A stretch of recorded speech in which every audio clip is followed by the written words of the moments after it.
Hello everyone, surface કેમેસ્ટ્રીના lecture number 6 માં તમારું સ્વાગત છે। હું છું જૈનિક ખડસલિયા અને તમારું કોન્સેપ્ટઅપની યુટ્યુબ ચેનલમાં સ્વાગત કરું છું। ચેનલને ફટાફટ સબસ્ક્રાઇબ કરી દો, વિડીયોને લાઇક કરી દો અને તમારા મિત્રો સુધી આ ચેનલની લિંક અને વિડીયોની લિંક પહોંચાડો, જેથી તેના પણ કોન્સેપ્ટ ક્લિયર થઈ જાય। મિત્રો, આજે આપણે જોવાના છીએ કે દ્રાવણ કલાની અંદર કેવું અધિશોષણ થતું હોય, એટલે કે પ્રવાહી અને ઘન હોય ત્યારે કેવું અધિશોષણ થાય અને અધિશોષણના ઉપયોગો શું। મિત્રો, અત્યાર સુધી અધિશોષણ સમજતા હતા, એના ઉપયોગો શું એના વિશે આપણે ચર્ચા કરવાના છે। આપણો જે આ કોર્સ છે જેઈ, નીટ અને ગુજસેટની એક્ઝામ માટે કમ્પ્લીટલી રીતે તમને તૈયારી કરાવે છે। સાથે પ્રશ્ન એ થાય કે ગુજરાત બોર્ડ માટે શું, તો ગુજરાત બોર્ડ માટેના એમસીક્યુઝ અને થિયરી વાળો જે એમસીક્યુ પોર્શન જે છે એ આમાં તમને એમસીક્યુ કવર થઈ જાય છે। સાથે સાથે કહેતો જઉં છું કે કયા એમસીક્યુ કરવાના, કેવી રીતના પૂછાતા હોય, પ્લસ થિયરીના ક્વેશ્ચન ઉપર સ્પેશિયલ વિડીયો બનતા રહેશે, બરોબર છે। તો આજે આપણે જોવાના છીએ દ્રાવણ કલામાંથી અધિશોષણ કેવું થાય અને અધિશોષણના ઉપયોગો શું હોય તે જોવાના છે। તો સૌપ્રથમ જોઈએ આપણે દ્રાવણ કલામાંથી અધિશોષણ। મિત્રો, જે પણ અહીંયા લાઈન રજૂ કરી છે તમને એનસીઈઆરટી ની અંદર આ લાઈન જોવા મળી જશે। તે લાઈન સમજવી પણ એટલી ઇમ્પોર્ટન્ટ છે કે ઘન પદાર્થો દ્રાવણમાંથી પણ દ્રાવ્યનું અધિશોષણ કરી શકે। એટલે હવે અહીંયા વાયુની વાત નથી, અત્યાર સુધી આપણે વાત કરી હતી વાયુ અને ઘન પદાર્થની, હવે વાત કરવી છે આપણે ઘન અને પ્રવાહીની। માની લો કોઈ પાત્ર લઈએ, આ પાત્રની અંદર કોઈ દ્રાવણ ભરેલું છે, બરોબર છે, આ કોઈ પાત્રની અંદર દ્રાવણ ભરેલું। હવે આ પાત્રની અંદર જે દ્રાવણ ભરેલું છે એમાં હું ચારકોલ, જેને આપણે કોલસો કહીએ છીએ, તેને એડ કરી દઈએ। જ્યારે કોલસોને એડ કરશું તો દ્રાવણની અંદર કયા ઘટકો હોય, દ્રાવ્ય અને દ્રાવક। તો દ્રાવ્ય ઘટક જે છે મિત્રો તે આ કોલસાની સપાટી ઉપર આવી જશે।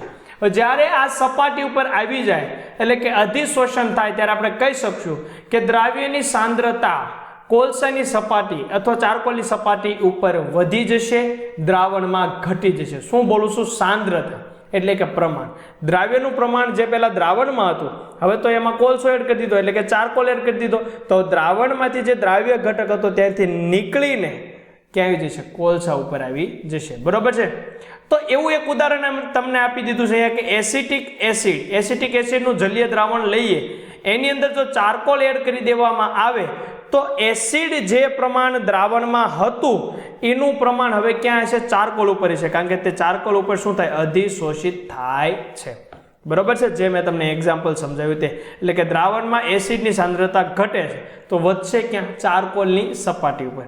એ જ રીતે તમને એમ કીધું છે લિટમસ દ્રાવણને, હવે તમને એમ થાય કે અત્યાર સુધી તો અમે લિટમસ પત્ર શબ્દ સમજ્યા છે, લિટમસ દ્રાવણ નથી સમજ્યા। મિત્રો, તમે લિટમસ પત્ર, લિટમસ પેપર જે વાત અત્યાર સુધી સાંભળી છે શું છે? નક્કી કરે છે એસિડ છે, બેઝ છે કે ટટસ છે, તે આપણને નક્કી કરાવે છે ને। એટલે કે એસિડ અને બેઝની પરખ કસોટી કરવામાં તે વપરાય। તો બસ તે જે પેપર છે એવું દ્રાવણ આવે, એ દ્રાવણ સાથે પ્રક્રિયા કરીને જો રંગ પરિવર્તન જે અનુસાર એસિડ નો થવો જોઈએ, જે અનુસાર બેઝ નો થવો જોઈએ, જો થાય તો તે એસિડ હોય, બેઝ હોય અથવા ટટસ હોય। ટૂંકમાં દ્રાવણથી જો તપાસવામાં આવે તો એ દ્રાવણને કહેવાય લિટમસ દ્રાવણ। સાથે ચારકોલ સાથે હલાવવામાં આવે ત્યારે રંગવિહીન થાય છે, એટલે દ્રાવણનો રંગ બદલાઈ જાય છે। એવી જ રીતે હવે અહીંયા જે લાઈન આપી છે આ તમારા માટે થોડીક નવી બની જશે અને આઉટ ઓફ એનસીઈઆરટીની આમ જુઓ તો એક પોઈન્ટ એવો થાય કે આ જે છે તમને એનસીઈઆરટીની અંદર પ્રક્રિયા જે છે આપણે અહીંયા આપેલી નથી, બરોબર, પરંતુ હું તમને એનું સ્ટ્રક્ચર, એનું નામ અને એનો રંગ દર્શાવી દઈશ। MgOH2 નું જ્યારે મેગ્નેશિયમ પ્રક્રિયકની હાજરીમાં અવક્ષેપણ કરવામાં આવે ત્યારે વાદળી રંગ ગ્રહણ કરે છે। હવે આ એમ થાય કે MgOH2 તો સમજ્યા, પણ આ મેગ્નેશિયમ શું છે? તો મેગ્નેશિયમ જે છે એનું અણુસૂત્ર જે અહીંયા મેં આપ્યું છે C12H9N3O4, બરોબર છે, જેને એઝો વાયોલેટ પણ કહેવાય। એક ડાય છે, એક રંગક છે જે આવા રંગનું હોય, જે પછી કેવા રંગનું ગ્રહણ કરે છે? વાદળી રંગનું બની જાય છે। અત્યારે જો આવા રંગનું છે પછી તે વાદળી રંગનું બની જાય। એનું આ સ્ટ્રક્ચર આપ્યું છે, એનું IUPAC નામ 4 નાઇટ્રોફિનાઇલ એઝો રિસોર્સિનોલ। આ કેનું? મેગ્નેશિયમનું છે, એક રંગક છે, એક રિએજન્ટ છે, એક પ્રક્રિયક છે, ઓકે। તો આ મેં તમને દર્શાવ્યું છે। તો તમારે શું કરવાનું છે કે એનસીઈઆરટીની અંદર તમને જે સાઈડમાં જે જગ્યા આપી હશે ત્યાં તમારે આ MgOH2 જે લાઈન છે તેને હાઇલાઇટ કરીને મેગ્નેશિયમની નીચે અંડરલાઇન કરવાની છે અથવા ત્યાં સ્ટાર કરી દેવાનું છે, અને અહીંયા સ્ટાર કરીને એને એઝો વાયોલેટ કહેવાય, એનું આ સ્ટ્રક્ચર, એનું આ અણુસૂત્ર અને એનું IUPAC નામ લખી નાખવાનું છે। एक्स्ट्रा माहिती है पण महत्वनी है, बराबर है। तो आ तो मित्रों द्रावण कलामयित अधिशोषणनो पहलो पॉइंट। हवे जोईए द्रावण कलामयित अधिशोषण थाय तो अधिशोषणना कया नियमोनुं पालन करे, तो मित्रों ए ज नियमोनुं पालन करे के जे अत्यार सुधी आपणे जोयुं हतुं। अत्यार सुधी आपणे जनरल जोयुं तो भले एमां उदाहरण तरीके आपणे वायु अने घन लीधा होय, परंतु ए ज नियमो कया कया हता, तो के अधिशोषणनी मात्रा तापमानमां जेम वधारो थाय तेम घटे। स्वाभाविक है, तापमान वधे तो अधिशोषण शुं थाय घटे। एटले तमे आ रीते कही शको अधिशोषण, बराबर है। अधिशोषण दबाण वधे तेम वधे पण तापमान वधे तेम घटे, तो एनुं व्यस्त प्रमाण आवशे। अधिशोषणनी मात्रा सपाटीनुं क्षेत्रफळ વધતા વધે છે, तो અહીં એ દર્શાવી દો। એ એટલે એરિયા, એટલે કે સપાટીનું ક્ષેત્રફળ આપણે કહી શકીએ। अधिशोषणની માત્રા દ્રાવણમાં રહેલા દ્રાવ્યની સાંદ્રતા પર આધાર રાખે, તો તમે સી દર્શાવી દો। જો જેમ સાંદ્રતા વધુ હશે એમ अधिशोषण વધુ થશે। યાદ રાખજો સી જે દર્શાવ્યું છે કોની સાંદ્રતા, દ્રાવ્યની સાંદ્રતા, દ્રાવકની નહીં, બરાબર છે। તો સ્વાભાવિક છે જો દ્રાવ્ય વધુ હશે તો વધુ अधिशोषण થશે, જો નહીં હોય તો નહીં થાય, સ્વાભાવિક છે, બરાબર। अधिशोषणની मात्रा अधिशोषक અને अधिशोषितના સ્વભાવ પર આધાર રાખે છે, તે આપણે સમજી ચૂક્યા છીએ। ભૌતિક अधिशोषણમાં પણ આ વાતચીત કરી હતી, રાસાયણિક अधिशोषણમાં પણ આપણે વાતચીત કરી હતી। તો વાત હવે એ થાય કે એના જે વાયુ અને ઘનમાં આપણે જે પ્રેશર વાળી વાત કરી હતી, જેમાં દબાણની વાત થઈ હતી, કારણ કે વાયુને દર્શાવવું હોય તો સાંદ્રતા ધ્યાનમાં ન લેવામાં આવે, કોને ધ્યાનમાં લેવામાં આવે, દબાણને। તો અહીંયા પ્રવાહીને દર્શાવવું હોય તો ગાણિતીય કોઈ રૂલ્સ ખરા, तो जे रीते फ्रुंडलिचना जे छे मित्रों, बराबर, फ्रुंडलिचना जे छे के वायु अने घन माटेनी जे वात हती एवी ज रीते जो आपणे वात करीए के प्रवाही अने घन माटेनी वात करीए, बराबर छे। तो हूँ अहींया खाली लखुं छुं फ्रुंडलिच अधिशोषणनी जे फ्रुंडलिच अधिशोषण समतापी, अधिशोषण समतापीनी आपणे साथे साथे सरखावी दईए। पछी आपणे लई लईए लेंगम्योर अधिशोषण समतापी, अधिशोषण समतापी। तो मित्रों अहींया जे वात याद राखजो, अहींया दबाण एटले पी आवशे, तो अहींया सांद्रता एटले सी आवशे, बीजो कोई चेन्ज नथी। अहींया आपणे शुं कीधुं हतुं के x/m = k × p⁻1/n, बराबर छे।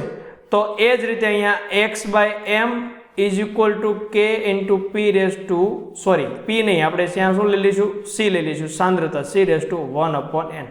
तो हवे तमारे मित्रों अहींया जे रीते तमे ग्राफ दर्शाव्यो तो ए रीतनो ग्राफ हवे तमे अहीं दर्शावी शको, ए तमारुं काम छे, बराबर छे। ए तमारी माटे शुं बनी जशे, होमवर्क बनी जशे, अथवा तमे एने कही शकशो DPP, तमारी माटे एक प्रेक्टिस करवा माटे तमे विचारी शको, एनी माटेनुं तमने होमवर्क आपी दीधुं। जे रीते अहींया P वाळो ग्राफ हतो ए रीते तमारे अहींया C वाळो ग्राफ दर्शावी देवानो छे। लेंगम्यूनी अंदर शुं हतुं, x/m = AP/1 + PB हतुं। तो एवी रीते अहींया x/m = AC/1 + P1 + CB, बराबर। P ना स्थाने C लखवानुं छे, बस आटलो ज तफावत तमारे दर्शावવાનો छे। बाकी तमे जे त्यां दर्शाव्युं ए ज अहींया दर्शावी देवानुं, बीजुं कोई चेन्ज नहीं। तो आ द्रावण कलामांथी जे आपणे फ्रुंडलिचनुं होय, हवे मित्रों तमने एम थाय के फ्रुंडलिच अने लेंगम्यूरे आप्या हता वायु अने घन माटे, परंतु आपणे शुं कर्युं, एनो अभ्यास कर्यो ने एनी उपरथी आपणे प्रवाही अने घनना आपणे तारवी लीधा, एने नता आप्या, आपणे तारवेला, बरोबर। तो हवे मानी लो प्रवाही अने घननी तमारी पासे किंमत होय, तमे एने ग्राफनी अंदर प्लॉट करो तो तमने जो सीधी रेखानुं तमने आलेख जो मळे तो तमे कही शको के आ द्रावण कलामां अधिशोषण जे थाय छे फ्रुंडलिचना नियमोनुं पालन करे छे। एवी रीते लेंगम्यूर अधिशोषण समतापीमां पण मैं तमने एना ग्राफ प्लॉट करता શીખવાડ્યું હતું। જો એ જ રીતનો ગ્રાફ તમે સાંદ્રતા લઈને તપાસ કરો અને તમને જો સીધી રેખા પ્રાપ્ત થાય તો તમે કહી શકો કે લેંગમ્યુર अधिशोषण समतापीનું પાલન થાય છે। હવે આપણે જોઈએ अधिशोषणના ઉપયોગો। મિત્રો अधिशोषणના ઉપયોગો આપણને અહીંયા 10 આપેલા છે, એમાં ઘણા પોઈન્ટ તમે 11મા ધોરણની અંદર અથવા ધોરણ 12 ની અંદર અભ્યાસ કરી ચૂક્યા છો, જ્યારે અમુક પોઈન્ટ તમારે હવે નેક્સ્ટ ચેપ્ટર કે ચેપ્ટર નંબર 6 ની અંદર આવશે કે આની અંદર પણ આગળ આવશે, તો એવા પોઈન્ટ હશે તો હું સાથે સાથે જણાવતો જઈશ જ્યાં તમે નિશાની કરી શકશો। પહેલો આપણે કીધું કે ઉચ્ચ શૂન્યાવકાશ ઉત્પન્ન કરવા માટે अधिशोषणનો ઉપયોગ એક ક્યાં કીધો, ઉચ્ચ શૂન્યાવકાશ ઉત્પન્ન કરવા માટે। એનો અર્થ શું થાય મિત્રો, માની લો કોઈ એક બંધ પાત્ર છે, બંધ પાત્રની અંદરથી મેં ઇન્સ્ટ્રુમેન્ટ દ્વારા એટલે કે મશીન દ્વારા અથવા કોઈ પંપ દ્વારા જેટલી હવા હતી એટલી ખેંચી લીધી, બરોબર છે, જેટલી હવા હતી તે ખેંચી લીધી, પરંતુ મિત્રો હજી એમ બને કે થોડી ઘણી હવા રહી ગઈ હશે તો શું કરવાનું? તો તમારે અહીંયા ચારકોલ મૂકી દો. જો કોઈ હવાનો ભાગ રહી ગયો હશે, હવાના ઘટકો રહી ગયા છે, તે એની સપાટી ઉપર શું થશે? અધિશોષણ પામી જશે. એટલે કે હવામાં રહેશે નહીં, હવામાં હવા રહે નહીં. તો હવે શું પ્રાપ્ત થઈ ગયું? તો પ્રાપ્ત થઈ ગયું શૂન્યાવકાશ. એટલે કે શૂન્યાવકાશ પ્રાપ્ત કરવા માટે તો છે જ, પરંતુ અહીંયા વિશેષણ ઉમેરી દીધું છે કે ઉચ્ચ શૂન્યાવકાશ. એટલે તમારે આને હાઇલાઇટ આવી રીતે કરી દેવાનો છે કે ઉચ્ચ શૂન્યાવકાશ ઉત્પન્ન કરવા માટે. NCERT ની અંદર તમારે આ શબ્દને હાઇલાઇટ કરી દેજો કે તમને ડાયરેક્ટ ખ્યાલ આવે કે આ શબ્દ બોલવાનો છે કે ઉચ્ચ શૂન્યાવકાશ પ્રાપ્ત કરવા માટે. એટલે કે શૂન્યાવકાશ પંપ વડે શૂન્યાવકાશ કરેલા પાત્રમાં રહી ગયેલ અલ્પ પ્રમાણમાંની હવાને ચારકોલ એટલે કે કોલસા વડે અધિશોષિત કરવામાં આવે છે, જેથી ઉચ્ચ શૂન્યાવકાશ પ્રાપ્ત કરી શકાય છે. બરાબર. સેકન્ડ મહત્વનો પોઈન્ટ છે, ટીક કરી દેજો. Gas mask. અહીંયા જો મેં દર્શાવ્યું છે, આ ગેસ માસ્ક છે, અહીંયા ગેસ માસ્ક દર્શાવ્યા છે. એક એવું ઉપકરણ કે જે સક્રિયકૃત ચારકોલ અથવા અધિશોષકનું મિશ્રણ ધરાવે છે. હવે તમે સમજો, ગેસ માસ એટલે આપણે ખ્યાલ હશે કોઈ એવા ખનિજ તત્વોનું જે રિફાઇનરીઝ હોય, જ્યાંથી રિફાઇન થતા હોય, અથવા ખનિજ કોલસાને જ્યાંથી મેળવવામાં આવતું હોય, જે ખાણ હોય, જેના કારખાના હોય, ત્યાંના જે બધા વર્કર્સ હોય, તો એ ગેસ માસ્ક પહેરેલા હશે. બીજું તમે વર્લ્ડ વનની અંદર કે ટુની અંદર તમે જો તો ખાસ કરીને વર્લ્ડ વોર 2 ની અંદર ગેસ માસ્ક જેવું પહેરેલું તમને સૈનિકોએ પહેરેલું જોવા મળે છે. એનાથી શું થાય? તો જે વેપન, જે ઝેરી ઘટકો જે હવામાં છે, તો તમે શ્વાસ મારફતે શું થશે? તે શરીરની અંદર દાખલ થશે. જ્યારે શરીરની અંદર દાખલ થાય તો એ ફેફસા ઉપર, શ્વાસ નળી ઉપર એટેક કરે, જેનાથી આપણું શરીરની અંદર શ્વાસ લેવાની તકલીફ ઊભી થાય, ફેફસાની અંદર તકલીફ ઊભી થાય. ટૂંકમાં શરીરની અંદર કાંઈક તકલીફ ઊભી કરે, કારણ કે ઝેરી વાયુ ઘટકો આપણા શ્વાસ મારફતે આપણા શરીરમાં દાખલ થાય. હવે માની લો આ ઝેરી વાયુઓ શરીરમાં દાખલ ન થાય તો શું કરવાનું? એક માસ્ક પહેરી લેવાનું. આ જે માસ્કમાં જે પહેરી લ્યો એટલે જે હવા આવવાની છે, એ હવા જે સ્થાનેથી પસાર થશે, એ સ્થાન વચ્ચે જે તમને આ જે બધા આ જે દેખાય છે, આટલો ભાગ જે દેખાય છે, આ દેખાય છે, આ દેખાય છે, પછી અહીંયા તમે જોવો તો કે આ ભાગ દેખાય છે, આ દેખાય, તો ત્યાંથી જે હવા આવવાની છે, તો એ હવા જ્યારે આવશે, આવી રીતે માની લો જે હવા આવશે, તે અહીંયા રાખેલા કોઈ એક પદાર્થ ઉપરથી એને પસાર થવું પડશે. આ પદાર્થ કોણ હશે?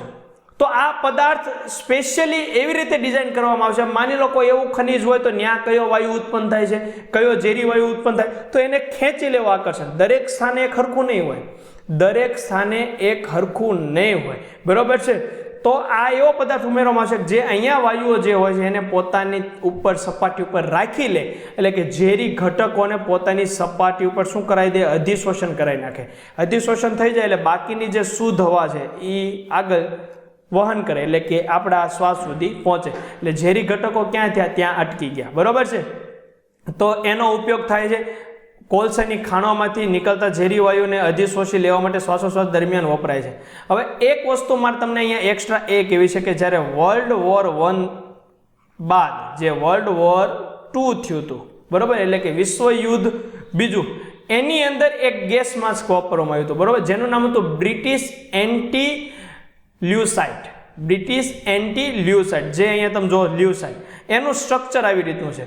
જો લ્યુસાઇટ એ અલગ છે અને બ્રિટિશ એન્ટી લ્યુસાઇટ પણ અલગ છે. બ્રિટિશ એન્ટી લ્યુસાઇટ સ્પેશિયલી એવી રીતે ડિઝાઇન કરવામાં આવ્યું હતું, માટે એનું નામ બ્રિટિશ એન્ટી લ્યુસાઇટ આપ્યું. બાકી લ્યુસાઇટ પણ ઘટક છે, જો અહીંયા કીધું છે કે એની સ્મેલ લાઈક એવી રીતે તમને વાત કરી છે, તો એનું સ્ટ્રક્ચર આ છે. આ IMP છે મિત્રો, બ્રિટિશ એન્ટી લ્યુસાઇટ. બરોબર છે? એનું સ્ટ્રક્ચર તમને પરીક્ષાની અંદર પૂછાઈ શકે. વર્લ્ડ વોર 2 ની અંદર તમને આપવામાં, વર્લ્ડ વોર 2 ની અંદર એનો ઉપયોગ થયો હતો, જે મેં અહીંયા તમને આપી દીધું છે. માટે આ માહિતી આ પોઈન્ટની સાથે જ એડ કરી દેજો. ચાલો, ત્રીજું, ભેજનું નિયંત્રણ. સિલિકા અને એલ્યુમિનિયમ જેલ. આ તો આપણે સ્ટાર્ટમાં જ વાત કરી દીધી કે કોઈ ઇલેક્ટ્રોનિક સાધન લાવો એટલે એની જો બોક્સ હોય છે, જે એની અંદર તમને એક આવી એક બેગ જોવા મળે છે, જે બેગ હોય જેને સિલિકા જેલ કહેવાય. એવી રીતે એલ્યુમિનિયમ જેલ પણ આવે છે. બરોબર? તે શું કરે કે ભેજ, હવામાં જો કોઈ ભેજ હોય તો એ પોતાની સપાટી ઉપર શું કરે? આકર્ષણ કરાવી લે. શા માટે? કારણ કે ઇલેક્ટ્રિક સાધન છે એને ભેજથી નુકસાન ન પહોંચે, માટે આ વસ્તુ રાખવામાં આવે છે. એટલે અહીંયા કહેવામાં આવે ડુ નોટ ઇટ, એને ખાઈ જવાની નથી. બરોબર છે? પરંતુ એને આવી રીતે રાખવાથી જે ભેજનું શું કરે? અધિશોષણ કરી નાખે છે. ખ્યાલ આવી ગયો? ચાલો, આ હતું ભેજનું નિયંત્રણ. પછીનો મુદ્દો જોઈએ તો કે દ્રાવણોમાંથી રંગીન દ્રવ્યને દૂર કરવા. આપણે પહેલા સ્ટાર્ટિંગમાં તે અધિશોષણનું જ્યારે સમજ્યા હતા ત્યારે મેં તમને એક ઉદાહરણ આપ્યું હતું કે એક રંગકને કોઈ કોલસાને ઉપરથી પસાર કર્યો અને ગાળણ લીધું. ગાળણમાં રંગ હતો નહીં, રંગ દૂર થઈ ગયો તો, રંગ ભાગી ગયો તો, એ ક્યાં વહી ગયો હતો? તો કે પ્રાણીજ કોલસા ઉપર રહી ગયો. કારણ કે એને જે દૂર કર્યું તેને પ્રાણીજ કોલસા સાથે સારી એવી ભાઈબંધી થઈ ગઈ એટલે એની સાથે રહી ગયો. બરોબર છે? એટલે એનું શું થઈ ગયું? અધિશોષણ થઈ ગયું. અને જે ગાળણ મળ્યું તે રંગ વિહીન હતું. બરોબર છે? એટલે રંગીન અશુદ્ધિઓનું શું થઈ ગયું? અધિશોષણ થઈ ગયું હતું. અને જે આપણને ગાળણ જે મળ્યું હતું તે કેવું મળ્યું હતું? રંગ વિહીન આપણને ગાળણ પ્રાપ્ત થયું હતું. ખ્યાલ આવી ગયો? હવે પછી જો વિસમાંગ ઉદ્દીપન, મિત્રો આ જે પોઈન્ટ છે, આ પોઈન્ટ આના પછીનો નેક્સ્ટ જ્યારે હું તમને વિડીયો બનાવીશ ઉદ્દીપન વાળો એની અંદર કવર થઈ જશે. છતાં આપણે જોઈ લઈએ વિસમાંગ ઉદ્દીપન એટલે કે ઉદ્દીપકની ઘન સપાટી પર પ્રક્રિયકનું અધિશોષણ પ્રક્રિયાનો વેગ વધારે છે. એટલે કે સ્વાભાવિક છે, તમે આટલું તો સમજાઈ દેશો કે ઉદ્દીપકનો ઉપયોગ કરવાથી પ્રક્રિયાનો વેગ વધે છે, પ્રક્રિયા ઝડપથી થાય છે. બરોબર છે? તો ઘણી બધી ઔદ્યોગિક દ્રષ્ટિએ પ્રક્રિયાઓ ઉપયોગી થતી હોય છે જેનો ઝડપ વધારવી જરૂર, કારણ કે ઘણો સમય લાગી જાય. તો કે પ્રોડક્ટ બનતા જ ઘણો સમય લાગી જાય તો એનું સેલિંગ ક્યારે થાય, એની નિપજ ક્યારે, આપણને એનું પ્રોડક્ટની જે બેનિફિટ આપણને ક્યારે થવાનો તે થોડોક સમય લાગે. માટે એનો ઉદ્દીપક ઉપયોગ કરવામાં આવે. બરોબર? જેથી ઝડપથી કાર્ય થવા લાગે. એમોનિયાનું ઉત્પાદન લોખંડને ઉદ્દીપક તરીકે, લોખંડનો ભૂકોનું ઉદ્દીપક તરીકે ઉપયોગ કરીને એમોનિયાનું ઉત્પાદન કરવામાં આવશે. એસ્ટોસોફરનું ઉત્પાદન તેલના હાઇડ્રોજનેશન માટે ઝીણી કરેલી નિકલનો ઉપયોગ કરવામાં આવે છે. આ ટોટલી આપણે ઉદ્દીપનના ટોપિકમાં સમજવાના માટે આવી અંડરલાઈન કરી દેજો. પછી નિષ્ક્રિય વાયુઓનું અલગીકરણ. ચારકોલ વડે વાયુઓના અધિશોષણમાંના તફાવતના ફેરફારને, માની લો મારી પાસે બે વાયુ છે, એકનું નામ કહી દઉં A અને એકનું નામ કહી દઉં B, અને એક સપાટી છે. હવે બંને તો એટલું આકર્ષણ ધરાવીને થવાના નથી, કારણ કે એમાં આપણે કીધું હતું કે જેનું પ્રવાહીકરણ થાય તે અથવા નિષ્ક્રિય વાયુઓનું ફેરફાર હોય તો જેનું ફેરફાર ઝડપથી અહીંયા અધિશોષણ થઈ શકે એવી રીતે એનું અધિશોષણ કરાવી દેવામાં આવે જેથી એને ડિફરન્ટ કરી શકાય, તારવી શકાય. પછી વાત કરીએ રોગ મટાડવા માટે. હવે આ એમ થાય કે રોગ મટાડવા માટે અધિશોષણ શા માટે? તો કે ઘણા બધા ઔષધો જીવાણુને તેમના પર અધિશોષિત કરીને મારી નાખવામાં આવે. માની લો આપણે સિમ્પલ ઉદાહરણ આપું કે કોઈ વ્યક્તિના શરીરની અંદર કોઈ દવા, જે આપણે દવા સ્વરૂપે લઈએ છીએ, જેને આપણે શરીરની અંદર દાખલ કરીએ તો એની અંદર કેવું હોય કે ઘણી એવી દવા, બધી નથી વાત, ઘણી એવી દવા હોય કે જેની સપાટી અધિશોષક તરીકે વર્તે. એટલે જે જીવાણુઓ છે, બરોબર છે, તે એની સપાટી પર આવશે એટલે આનું ગ્રહણ કરવાની કોશિશ કરશે, અને જેવું ગ્રહણ કરશે એટલે આ ઝેરી પદાર્થ છે જેનાથી આ જે છે ઘટક મૃત્યુ પામશે, જેથી તે આપણા શરીરની અંદર બીજી બીમારી ઉત્પન્ન કરી શકે નહીં. બરોબર? પછી ફિન પ્લવન પદ્ધતિ જે તમે ચેપ્ટર નંબર 6 ની અંદર શીખશો. બરોબર? ક્રોમેટોગ્રાફી વિશ્લેષણ જે તમે ધોરણ 11 ની અંદર શીખી ગયા છો. બરોબર? ધોરણ 11 ની અંદર તમને બેઝિક ઓર્ગેનિક કેમિસ્ટ્રીની અંદર તમારે આ બધી પદ્ધતિઓ આવી ગઈ છે, છતાં વાતચીત કરી લે. ફિન પ્લવન પદ્ધતિથી જે અયક્ષ એટલે કે જે કાચી ધાતુ છે એને સિલિકા અન્ય મૃતિકામય દ્રવ્યમાંથી અલગ કરીને સકેન્દ્રિત કરવામાં આવે છે. હવે કેવી રીતનું હોય, શું પ્રોસેસ હોય, આપણે ચેપ્ટર નંબર 6 ના જ્યારે વિડીયો તમને મળશે ત્યાં તમે આસાનીથી શીખી શકશો. આટલા લાઈન કરતાં તમે આખી ફિન પ્લવન પદ્ધતિ શીખશો. બરોબર છે? અધિશોષણ સૂચકો તમારા બુકની અંદર આ લખી જ નાખવાનું અહીંયા ચેપ્ટર નંબર 6 ની અંદર, એટલે સાથે સાથે ટોપિક પણ ક્લિયર થતો જાય. અધિશોષણ સૂચકો એટલે કે કેટલાક અવક્ષેપ જેમ કે સિલ્વર હેલાઇડની સપાટીને ઇઓસિન અને ફ્લોરેસિન વગેરે કેટલાક રંગકો, આ બે રંગકોના નામ આપ્યા છે, ઇઓસિન અને ફ્લોરેસિન, અધિશોષિત કરવાનો ગુણધર્મ હોય છે. તેને કારણે અંતિમ બિંદુએ લાક્ષણિક રંગ પેદા થાય.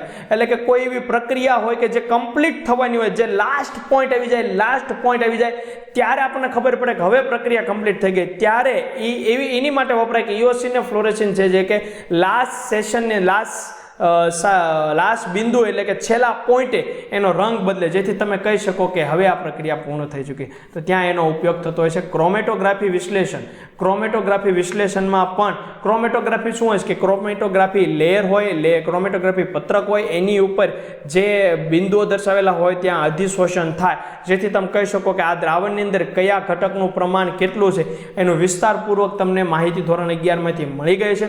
જો ન મળી હોય તો ધોરણ 11 ના જ્યારે વિડીયો અપલોડ થશે ત્યારે તમને આસાનીથી તમે એમાંથી શીખી શકશો. બરોબર છે? ક્ષેત્રોમાં ઘણા અનુપ્રયોગો છે. તો મિત્રો આજના જે લેક્ચરની અંદર આપણે જે શીખ્યા અધિશોષણના ઉપયોગો, એક લાઈન મહત્વની છે તે જોયું, એક્સ્ટ્રા ઉદાહરણ પણ તમને આપ્યા, અને દ્રાવણ કલામાંથી અધિશોષણ કેવું થાય એના વિશે પણ આપણે ચર્ચા કરી. નેક્સ્ટ વિડીયોમાં મળશું નવા કોન્સેપ્ટ સાથે.